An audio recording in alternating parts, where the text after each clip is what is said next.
say a few words about you, Hannah, which I haven't checked with you first. So here goes. Hannah is an assistant professor in criminal law at Durham University, and she's also a deputy director at the Centre for Research into Violence and Abuse. She's been involved in lots of areas of research, but for our benefit, a national study exploring sexual violence against older people as part of her research projects. And I think I will leave that as it is and let Hannah introduce the rest of it herself, other than to say that apart from her role as a professor and as a researcher, she's the chair of Age UK in Teesside and also a magistrate. So she's very much immersed in our world of safeguarding adults. And it would be great to listen to her. We've got about 45 minutes with Hannah, if that's okay with her. And then we're going to break out into breakout rooms where we're going to be able to reflect on what we've heard and how that might impact on us locally. So Hannah, if it's okay, could I hand over to you? Yes, thank you very much. Thank you for inviting me to speak to you all today. I'm joining you. It sounds a little bit like a news presentation, that doesn't it? But I'm joining you from a very snowy northeast. So it's just as well that we weren't holding anything in person, because I'm not sure I would have been able to get there actually. So yeah, I'll try and share my screen, which is always the first hurdle that I tend to fall at. So hopefully this will work okay. When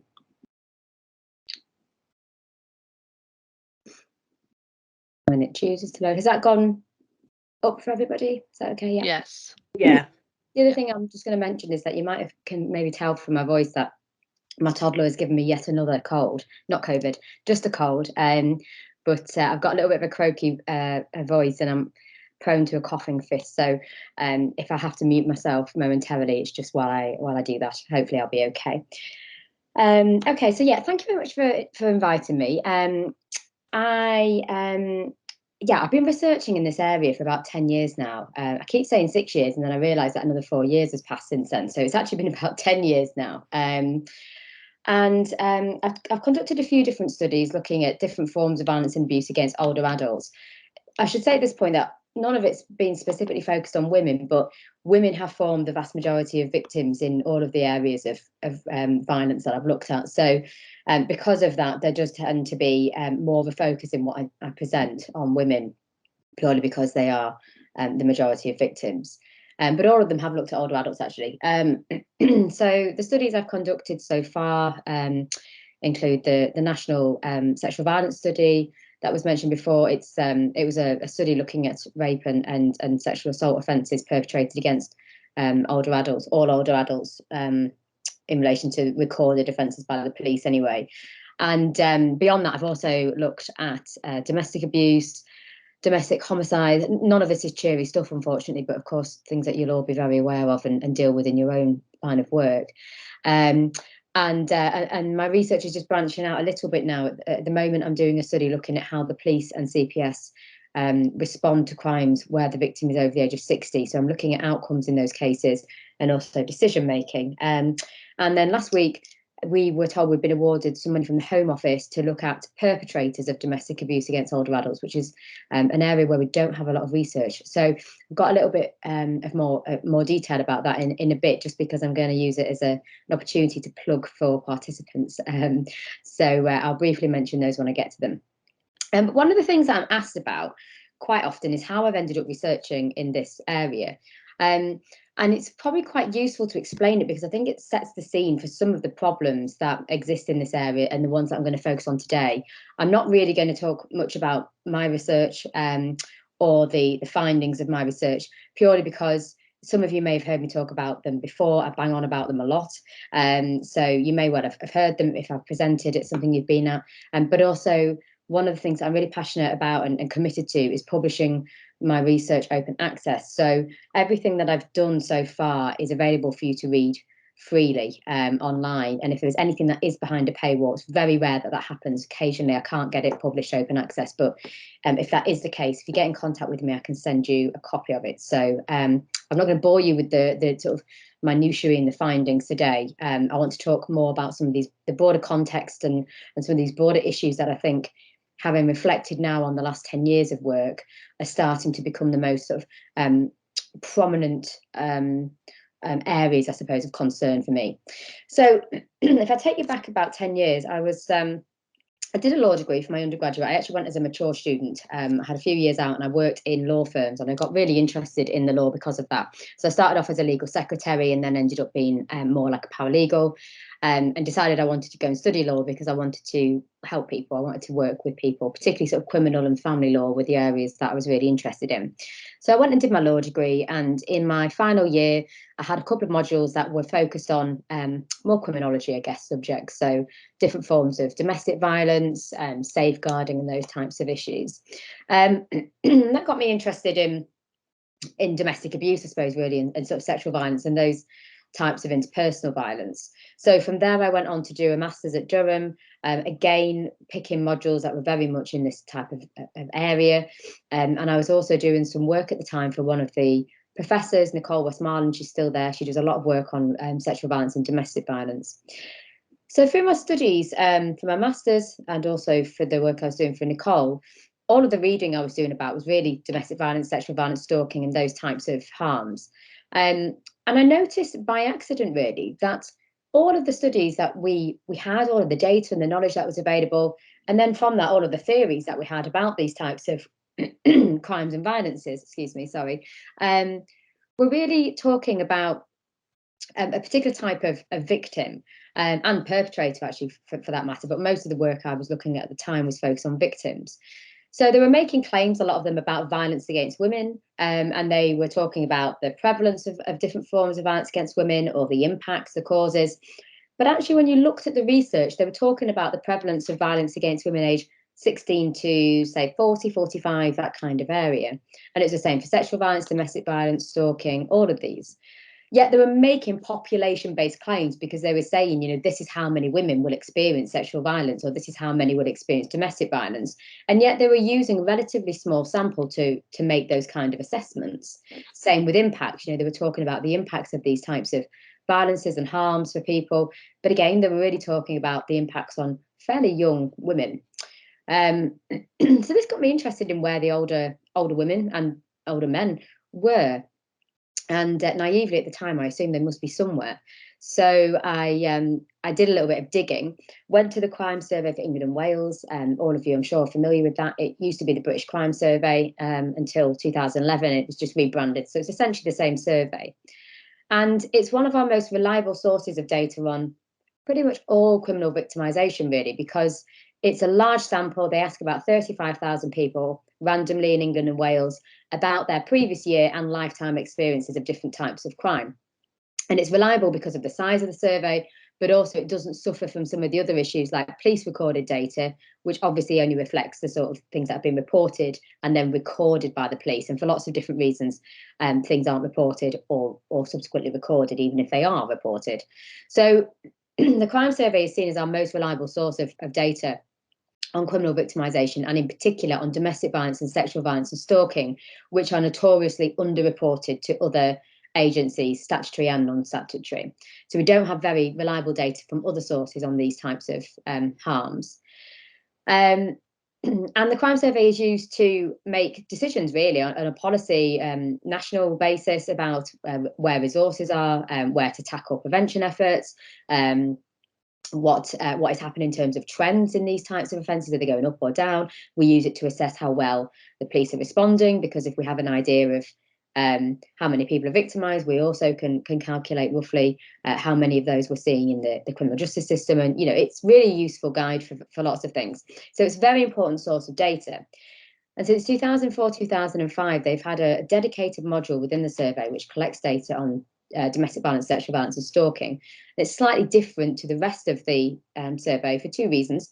One is that it's self-completion, which means the person is handed the laptop or the iPad and asked to just fill out those questions themselves. And that's because if we ask people face-to-face, have you experienced domestic violence in the previous year? Has anyone hit you or made you feel unsafe?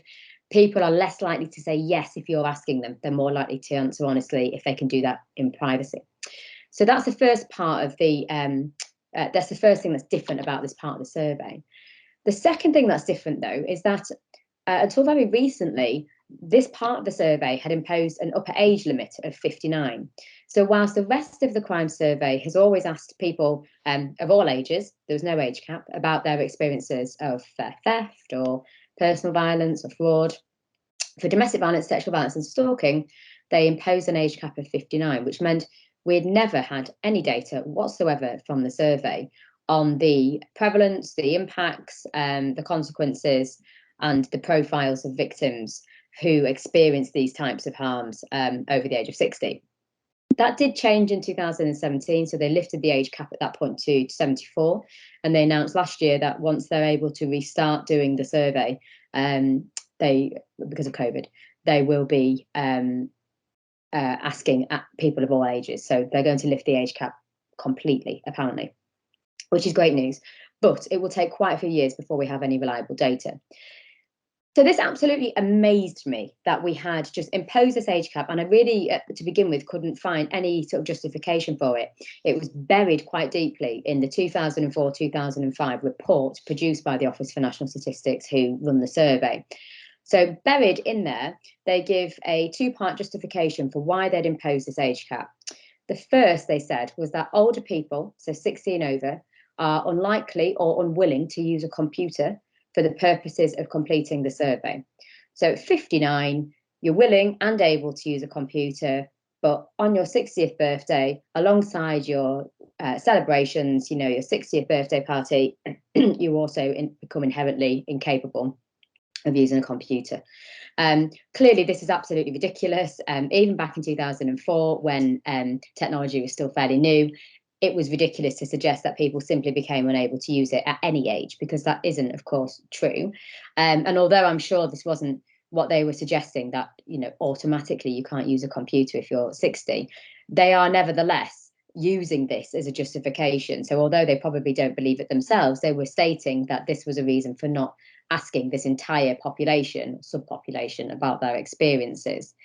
And then the second part of their justification was that they said that issues relating to family violence and abuse, so where the perpetrator is somebody else in the family, would likely get confused with domestic abuse, and therefore a separate survey on what they termed elder abuse, which is one of my massive bugbears, actually, and one of the focuses of this presentation. So issues relating to elder abuse, as they put it, should actually be captured separately. And this part of the justification, I think, for even more than the first one, for two reasons. First of all, they were saying that violence and abuse against older people is qualitatively different to younger people, that it's a family violence problem, which is completely separate to domestic violence. But of course, our definition of domestic violence in this country anyway has always included other family members, and in fact anybody that's living in the same household as well. So it can be a partner, it can be a family member who does or doesn't live in the household, and it can just be another person who lives in the household but may not be a family member. So it's fairly broad, and it's always included people beyond just intimate partners. So really, there was no reason from a definitional point of view to be separating this off at all, because we're talking about exactly the same thing. But if you could get your head around that, and if you could accept that for some reason, and by the way, there was absolutely no evidence, which is what I'll go on to talk about in a moment, that this is any different. But whatever, let's make some assumptions that they thought they were well intentioned, and they thought that actually violence and abuse against older people is something different, and we ought to be looking at it separately. The problem is they didn't look at it separately. So they've never run an elder abuse survey. And in fact, there's one academic study done in 2011. But beyond that, we've never had any research on elder abuse on a national scale. So they're suggesting that the problem is completely different, and then they're doing absolutely nothing to collect any data on it. So we've continued to have no data at all from the crime survey, because they haven't included them in their main survey, and because they've done nothing to ensure that they're captured elsewhere. Hannah? Yes. I'm really sorry to interrupt, because it's absolutely fascinating. And on your presentation, have you been moving forward on slides? Because there's a few people said that it's still on the first page, which it may well be. Yeah, I'm just about to move. Sorry, so I am so sorry to interrupt. Just wanted to make sure that you weren't talking to something that we were looking at. Thank you. That's all right. Yeah, so hopefully I will go on now to show you some of the data that we do have. But I just wanted to set the scene that we don't have a lot, basically, and that we've allowed these ageist stereotypes and just kind of ageist or a general ageism really to operate as a justification for excluding older people, which to me is as at bare minimum this is discriminatory. To just block out an entire subpopulation on the basis that you're making assumptions about their ability to complete something on a computer, or saying that something that happens to them should be treated completely differently, it's discrimination as far as I'm concerned. And so that hopefully sets a bit of a scene about some of the background problems that we've had. But actually, although we've addressed it in some senses, in that we're going to be collecting data moving forward, these broader ageist attitudes, stereotypes, beliefs, this sort of entrenched ageism basically fundamentally underpins this whole area of violence and abuse against older adults, conceptually, operationally, whether we know it or not. And it's quite hard to recognize it sometimes, particularly because we're so used to ageism and it goes so unchallenged that it's quite difficult to see how it's impacting on stuff. And I'm hoping that maybe from today we can explore, in the breakout sessions and some of our discussions, how it might be, because as I said, it's very difficult to see it. And I'm not saying that I'm indifferent in that respect. I fall into some of these traps myself, despite the fact that I'm researching this sort of thing all the time, because you just don't realize how embedded it is. Okay, so some just to give you a little bit of further information here, you can see that on the slide I've got some examples of data collection. So the table is taken from the World Health Organization. They are viewed as one of the most reliable sources of global data on violence and abuse against women. And again, you can see here they talk about 1 in 3 women will experience some kind of physical or sexual violence in their lifetime, and that's a worldwide stat.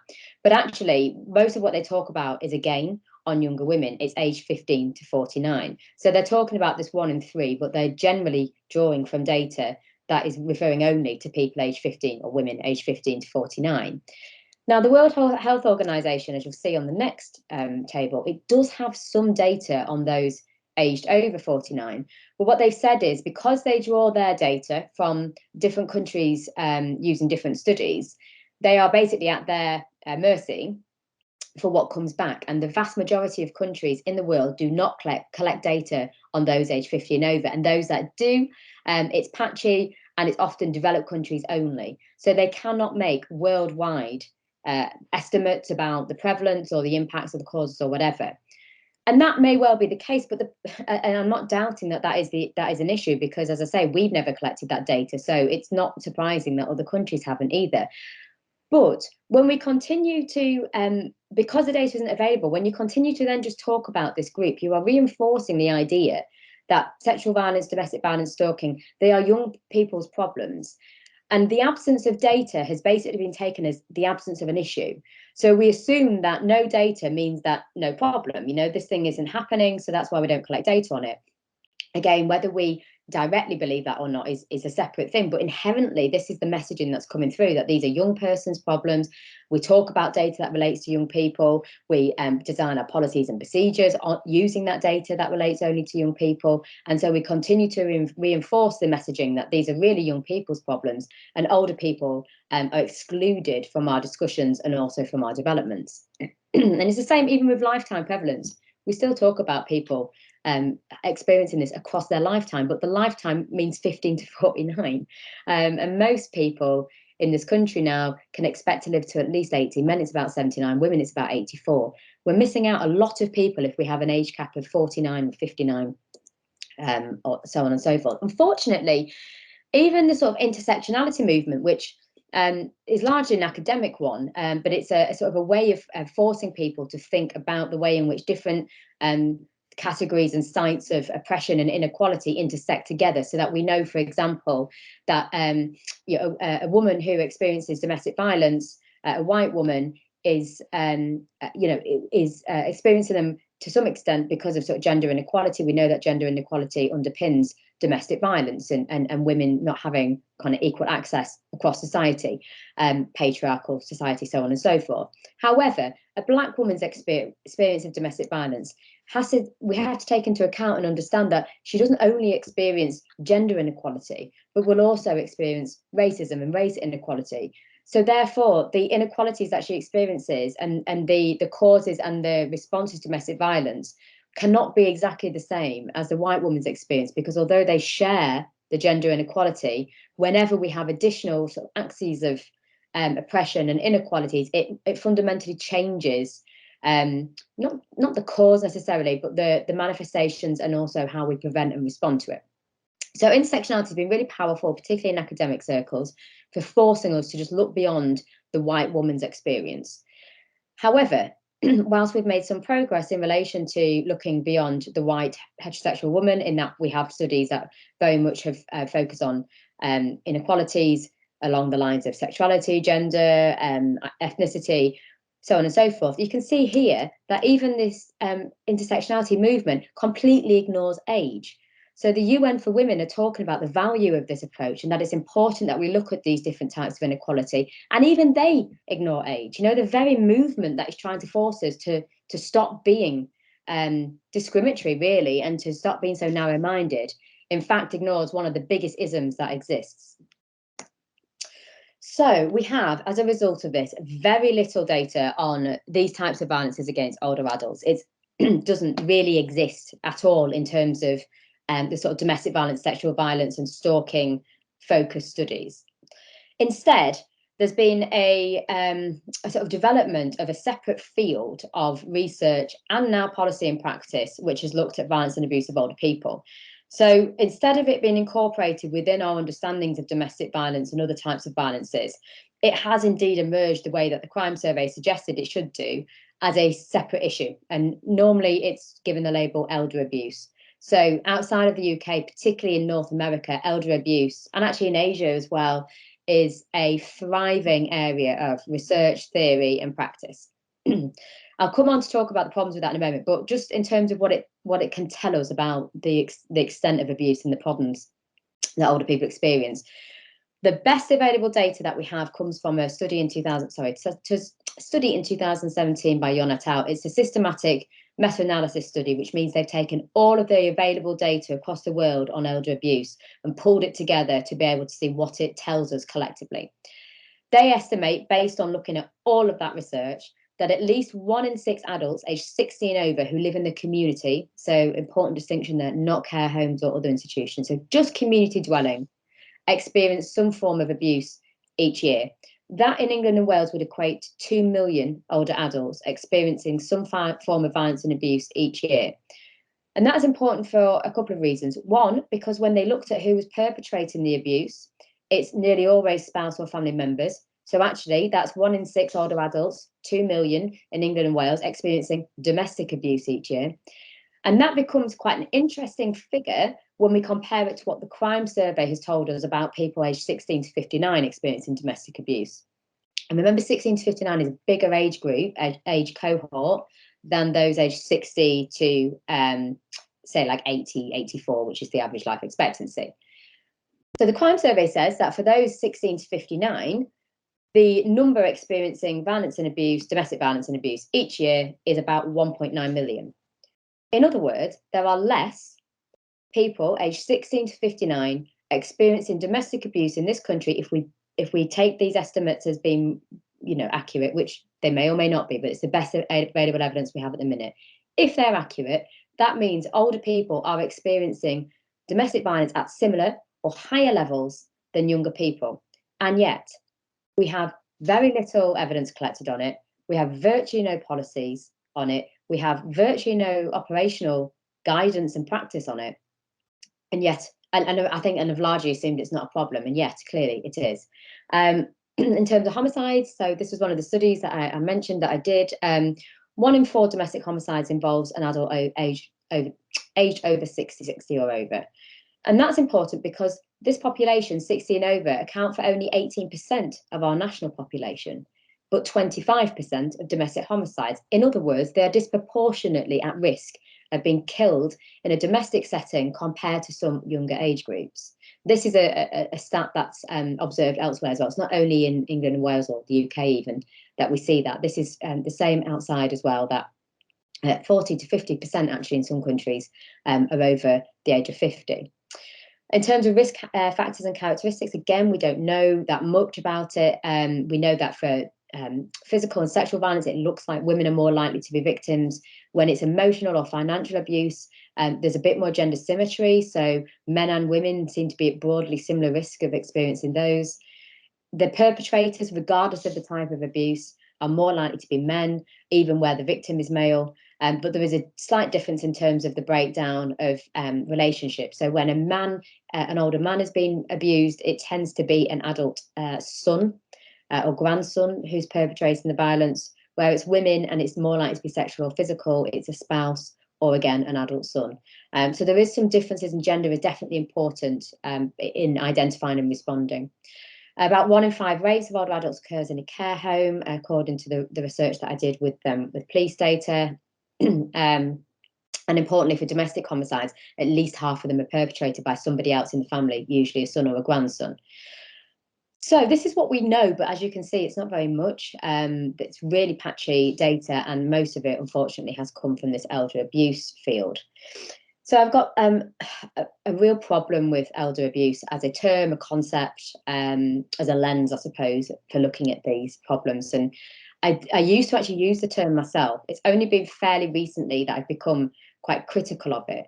And I wrote a lengthy report on this last year. So again, I won't go into too much detail because I can answer questions, or you could just read that in your own time, and you're welcome to contact me and we could talk about it afterwards. I'm conscious there isn't loads of time, but I'll just summarise what I think are some of the key issues with this. So there's no agreement at all about what elder abuse actually is.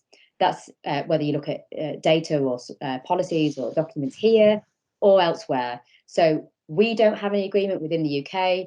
America doesn't have any agreement within America. We don't have any agreement across the two countries. There's no agreement. So some people will use the term elder abuse to mean abuse that happens to an older person perpetrated by a spouse or family member, so domestic abuse. Some will use it to extend to mean people who are in a relationship of trust, so it might be a carer, neighbour, friend. Some will extend the definition further and include people that are outside of that sort of family network, so acquaintances. And some actually use the term to mean any type of violence against an older person, regardless of the context. So, for example, an older woman gets a handbag snatched off her in the middle of the street, that would be called elder abuse. So when you've got something that's so wide, it's very problematic because we can't compare studies because we're all talking about different things. And when I say elder abuse, you might have something in your mind that's completely separate to me. So it's very difficult to have agreement about what we're talking about, how much of a problem it is, how we should respond to it, because none of us really know exactly where the boundaries are. And we actually don't agree on what elderly or senior mean either. So some people will use the term elder abuse to refer to any type of abuse to someone over the age of 50. Others will say 60 is a starting point, or 65 or 70. So again, no agreement, very difficult to make comparisons, very hard for us to have any kind of unified response. It's a health and social care model. It was developed in the US about 40 years ago. It essentially replicates the child abuse model. They've just swapped out child for elder. But clearly there are important distinctions here because we're talking about adults. So one of the things that is different about children is that universally, under a certain age, children do not have adequate comprehension to be able to make informed decisions and don't have the capacity to do so. So, for example, we can safely say that no 4-year-old is able to consent to sex because they simply are not able to understand it, and they're not able physically and mentally to make decisions about that type of relationship or those type of actions or behaviours. We cannot say that for older people. You can't say that all people age 80 or all people age 60 or all people age 70. So it's just not an appropriate model when we're talking about older adults to treat them and to mirror the approach that we have for young people, where there are certain universal truths that mean that we can have sort of unified approaches and blanket policies. We can't do that with older adults, but that's actually what happens in this elder abuse model. It very much is paternalistic. It's about doing things to older people based on a objective assessment of what is in their best interest, rather than a subjective agency and autonomy that the older person has over their life and their rights and things. It's gender neutral, so it completely ignores some of the things that I've just said about the gendered aspects of these harms, and it sits completely distinct from domestic violence. As I said, the crime survey made it clear that they think it's a separate issue, and in fact, the elder abuse model inherently suggests that this is something that's different. Because what happens is we call it domestic violence when you're age 45, 50, 55, 59, but at some point, whether it's 60, 65, 70, it starts becoming elder abuse. And the only thing that's changed is the age of the victim. So whereas we would call it domestic abuse previously, it now becomes elder abuse. So we are suggesting that it's a different problem, that it's something that's associated with age, and that, you know, it's not the same type of violence that they were experiencing before, even if they were. We attach a different label to it, and with that becomes a different response. So we start talking about it in different ways, and we start responding to it in different ways. We don't go down the distinct domestic violence pathway if we call it elder abuse. So that's one of the things I'm looking at with the police at the moment. We know anecdotally that if an older person is a victim of this kind of abuse, they are more likely to see it as elder abuse, even if it is actually domestic violence. Elder abuse comes into their head for some reason, and they think it's a safeguarding issue, and one that is a safeguarding issue distinct from a domestic violence issue. So it triggers safeguarding referrals and Section 42s, but it doesn't trigger the domestic violence pathway. So it isn't a referral into MARIC. It's not referrals into refuges. They don't get referred to domestic violence specialist organisations. It goes on a very different path. A couple of other problems with elder abuse. So inherently, by using the term elder abuse, we, as well as suggesting it's something qualitatively different to violence against a younger person, we're also suggesting that it's something to do with age. That's why the term elder or older is being used. And in doing that, one, we potentially pathologise a problem. So we're suggesting that this is something that's happened to the older person because they are older. And that carries with it all this kind of ageism, stereotypes about older people being inherently vulnerable. That's why they're being abused. It's not because of anything else. It's because they're vulnerable. They're probably a burden. It's part of this process of decay and decline that we see with older age, where, you know, you're generally seen as a burden as you get older, and maybe that's why that you're being abused. It's because you're vulnerable and because the person can't cope. You know, those sorts of things are much more likely to come into the narrative when we use the term elder abuse versus domestic violence. We don't ever say, well, maybe you're being domestically abused because of caregiver stress. If a person's 40, we don't make those kind of claims. If they're 80, those are exactly the sorts of narratives that we see all the time in cases that, oh, well, the caregiver can't cope, they're very stressed, it's really a burden for them having to provide this care, and probably that's why they're lashing out. Or the worst one is the dementia one, which I'll go on to in a moment, that is really kind of informing the way in which we respond to older people at the minute. So it's a really problematic and quite useless term. And I think one of the things I would like to ask today is what value you see in using that term. So why call it elder abuse? If we're talking about violence by a spouse, by a family member, what is the value in calling it elder abuse instead of calling it domestic abuse, and what might be the harms associated with it as well?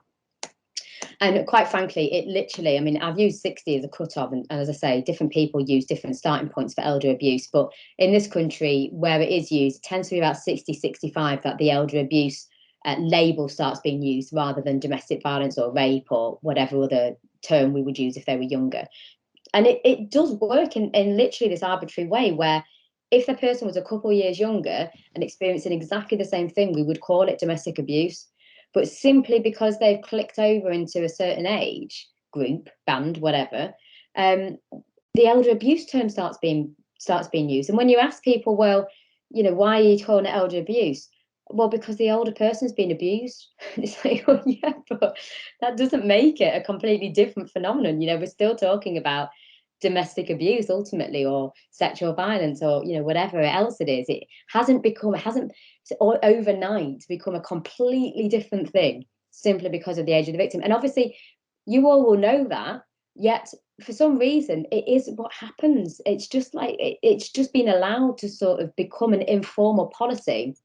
And as I said, I myself was using this term for the first sort of few years that I was researching this area. So I just accepted it as well. I'm not pretending that I've always seen this as a problem, but I now very much do. And I think it's really affecting how we see and respond to this.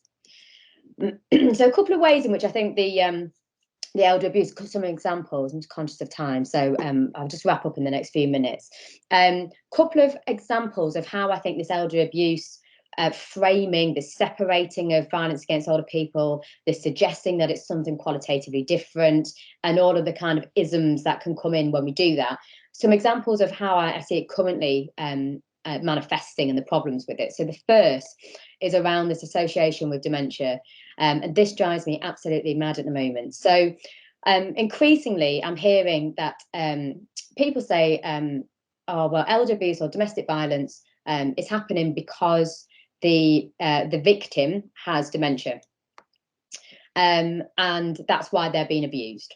So yes, okay, they are being abused, and yes, we might call it domestic violence, but it's not really the same thing, is it? Because it's only happening because the person's got dementia. So there's a bit of victim blame in there anyway, because we're sort of suggesting inherently that it's kind of their fault for having dementia and being a burden. Otherwise, they wouldn't be being abused, because that's why it's happening. But also beyond that, we're excusing the perpetrator to some extent, because we're saying, well, the victim has dementia, they're providing care for her, it's very difficult for them, they're getting very stressed, we need to be looking after the perpetrator, really, like how it must be very hard for them. It acts as like a bit of a shield and a sword, in the sense that the perpetrator gets a level of protection and sympathy from us, because we assume that the reason that they are perpetrating abuse is because they can't cope, because of the dementia, because it's very burdensome, it's hard on them, blah, blah, blah, ignoring the fact that they've probably been abusive for years. And it excuse me, operates as a sword against victims, because not only do we potentially blame the abuse on dementia and ignore any of the other important aspects of domestic violence, of which dementia isn't one of them, but we also pathologize the problem. And so again, we're suggesting that this is something that can be fixed by fixing the dementia, or fixing the problems associated with the dementia, and ignoring the broader problems. And a couple of things, I guess, a couple of facts just to put out there. So first of all, the average age of onset of dementia in this country is 84, 85 in the US. Now, clearly there will be people under that age that have dementia, and it may well be that there are delayed diagnosis and things for some people. So it's only an average. I'm not saying that everybody is, but the vast majority of perpetrators of sexual and domestic violence in later life are men, and most men die 79 or earlier. So just by using that kind of little bit of maths, we can see that in the vast majority of cases, an older man will not be looking after an older woman with dementia, because the older man will be dead, and they are the primary source of sort of domestic physical and sexual violence. Also, all of the surveys that we have from elder abuse studies, and the data that we have from police in this country, and all of the other sources of adult safeguarding data, indicate that physical and sexual violence and other forms of domestic violence are primarily affecting people aged between 60 and 75.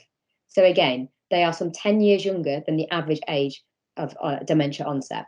So in other words, dementia simply isn't a feature in the vast majority of abusive cases, simply because the abuse happens long before people get dementia, or it's happening, or the perpetrator dies long before the person gets dementia. So that's one thing to bear in mind. The other thing is that if we are talking about somebody being abusive because they have dementia, so not being a victim but being a perpetrator, so they are lashing out and they are aggressive and they become very abusive because they have dementia, and that's one of the ways in which the dementia is showing itself. A couple of things, Alzheimer's UK and Skier both make it very clear that aggression is actually quite an unusual symptom of dementia. So although we do see it happen in some cases, it's by no means a very common symptom. And they are very clear that it's actually very stigmatizing that we talk about aggression and dementia as if they are one of the same thing, that as soon as you have a diagnosis of dementia, we can expect you to be aggressive because that's what happens. That isn't the case. But also, if we are saying that somebody is only being aggressive because they have dementia and they've never been abusive before, and they're actually just lashing out, or they're being, physically violent for whatever reason because of the dementia, then that isn't domestic abuse. Domestic abuse is that pattern of coercive, controlling behaviour that involves tactics that might include physical violence, sexual violence, control, financial abuse. It is different to other types of violence. That's why we don't call violence that happens between gangs domestic violence. It's why we don't call violence that happens between two male friends who've been to the pub together and gotten a row, domestic violence. We have a specific label for domestic violence in recognition of the fact that it tends to occur in those relationships and involves that intentional pattern of control, and in whatever way you are using, your behavior to exert that control and power. That is not the same as somebody who's aggressive because they have a health condition. These two things must be completely separated, because it's really damaging to people who have dementia and are aggressive because of that dementia and need appropriate interventions and support for them, but also for the person who's on the receiving end of that aggression. They clearly need support, but you're not going to send in a domestic violence agency. That isn't what we're talking about here. We're talking about something very different. So combining the two is actually really harmful. And yet again, it's obscuring the reality. We're talking about violence and abuse in later life as if it's something completely different. It's linked to dementia in one way or another, and that should be, the kind of lens in which we're looking at the problem. And it's just fundamentally not relevant in the vast majority of cases. Another example of how the elder abuse allows us to talk about and see these things in different ways. So the mercy killing thing is another area that I find really frustrating, in that the mercy killing narrative, rhetoric is only really available, with a few exceptions, it's only really available when an older person is killed. If you said, well, I killed her out of mercy and she was age 30, most of us would find that quite difficult. But as you get older, we attach so little value to people as they age, particularly for women, but for men as well. It's something we're told we should delay. If we can't avoid it, we should delay it. In fact, the entire pharmaceutical industry and beauty industry is built on telling women that you should avoid aging. Anti-aging is literally the message that you get from being about 15. So because we see age as being a bad thing, it is that process of decay and decline. You become a burden. You're no longer contributing to society. People have to look after you. You're not economically useful anymore. It's something none of us really want to happen to us, but most of us accept, and hopefully we're lucky enough that we do age. It is a privilege. Because all of those things and that kind of that embedded ageism means that we see older age and older people as like, they are that burden and whatever. It allows this kind of narrative to be spun, because if we don't attach any value to people when they're older, and we think that, well, you probably do want to die if, when you're that old, or you've got that condition, or, who would really want a long life like that? Or, well, it must be such a burden for that person looking after them with all those health conditions. That ageism allows a narrative of mercy killing to happen when somebody kills an older adult, particularly in a relationship, intimate relationship. So this guy is quite interesting. He didn't actually kill her. He did try to. I think he hit her about 15 times on the head with a hammer. Apparently this was a mercy killing, though. So this is a demonstration of his love. He's so concerned for her and so wants her to have the death that she wants. Apparently she'd asked for this. There's no independent evidence whatsoever that she did ask to be killed, but apparently she has. And he's been doing her a favor by hitting her multiple times in the head with a blunt object. So he didn't actually kill her. She did survive. He said that she'd wanted to die. There was no other evidence of that being the case at all. And actually, there was a history of domestic violence, but she hadn't reported anything for some 20 odd years. But that's not uncommon with older people. They've often reported it previously in life, haven't been taken seriously, or the response has been poor and they don't report again. So that's quite common. But there had been that history. He's also had a history of depression, so on and so forth. But the focus was on her mental illness. Now, she didn't have a mental illness, actually. She had been in a car crash and had some physical, I wouldn't even go so far as disabilities, but she had some physical difficulties as a result of that car crash. She actually didn't have any mental illness. He had mental illness, had a history of depression. None of that was mentioned, though, because the narrative was spun that he was trying to do her a favor, because we can't accept that older people experience domestic violence or that they perpetrate it, because we never collected the bloody data on it. So we don't talk about it. We don't see the problems. We don't have the training on it. We don't have the responses to it. So it's a shock when this happens. And the only way we can make sense of it is by going down this vulnerability path. I mean, you can see here the judge said he didn't sentence him to prison because he didn't want to prolong his agony. He didn't want to prolong the agony of the guy that had hit his wife in the head about 12 times with a hammer. It's indeed true love, no doubt, earned by you over 65 years of devoted and loyal married life. I mean, can you imagine saying that if the victim was 20 years younger than that or 30 years younger than that. It would be so much more difficult to weave this kind of thing if it wasn't for this embedded, ingrained ageism that is so pervasive. So there's lots of professional gaps simply because we don't have the evidence. So obviously we haven't been able to develop the professional responses because researchers like me haven't ever looked at this. You know, we've been looking at domestic violence for like 40, 50 years, and we just haven't bothered to include older people. So we simply haven't produced the evidence for you to be able to use it, and neither is the crime survey and other source of data, which is a disgrace. Anyway, I'm going to stop ranting now because I can feel myself going off on one. But needless to say, we just don't have a lot of the tools and policies and procedures that we should do. Risk assessments, one classic example that I keep rolling out. DASH, obviously it's supposed to be an assessment that incorporates lots of different things, but one of those things is a checklist of questions. Multiple questions exclude older people. They ask about recent pregnancy or having children. Clearly that's not going to be the case if you're 80. There's no alternative questions, so it's much harder to reach that magic 14. And at least 1 in 5 MARIC cases involving an older person, at least 1 in 5 high-risk cases are not involving an older person. They haven't been identified as high risk, so they haven't been referred into MARIC. Domestic homicide reviews of older people consistently showing that risk assessments are one of the main problems. But the other problem with risk assessments, DASH for example, is that it only asks about intimate partner violence. And you'll remember from the first slide I showed you, or the second, that half of domestic homicides, half of the high-risk cases, it's an adult son or grandson that does the killing. So you will never catch them using the DASH risk assessment because it doesn't ask about those types of relationships. So that's just one example where we've not had the evidence to build, our tools, and therefore we keep using the same tools that are just not appropriate. So again, we won't see the problem because if we're not asking the questions, we just won't see it. Just to end on a couple of things. One, there's lots of good stuff going on. So I know I've just been really negative for like 45 minutes, but there is lots of really important developments, lots of training going on, and some really interesting initiatives which I can talk about in the Q&A or later to people after the session if you're interested. And I will share these slides anyway. Some examples of organisations that I know that are doing very specific work on this at the moment. There's some links for my work. It's all open access, so you can read it in your own time. And finally, I've just got some money to conduct a study looking at perpetrators of domestic abuse against older adults. These are the questions, and I'm looking to interview practitioners with experiences of working with domestic violence against older people, because we need to develop very quickly some evidence on perpetrators, because the Home Office is doing lots of work on domestic abuse at the moment, and of course all of it is focusing on younger people. So we desperately need to feed in some of this evidence to stop us repeating these problems again and again.